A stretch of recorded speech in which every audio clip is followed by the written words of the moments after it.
Online tiger નામથી ચૂનું છું. તો આ ભાઈના મોબાઈલ ખોલાવો અને એ મોબાઈલ ખોલે ને એમાં કંકુના પગલા વાળા એના મોબાઈલ માંથી નીકળે અને એના ઘરમાં પડ્યા છે પગલા એવું નીકળે તો આ બધું સાચું નકા ધોળેલું બાસા.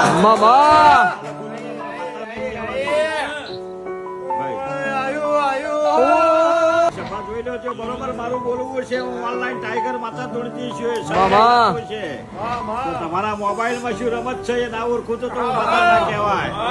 ભાઈ ઓનલાઈન ટાઈગર બોલવાથી નહીં બની જવાતો. ખીચાના માહોલ જોવા પડે, રૂપિયાના માહોલ જોવા પડે. એમાં એવું કે આ બીજી ત્રીજી વખત આવું બન્યું છે તો હાચું રોગ 24 કલાકમાં મટી જશે. પેલા જતા રહ્યા અમેરિકા. લાવો ઉઘરાણી જામીન તો લેતી નહીં.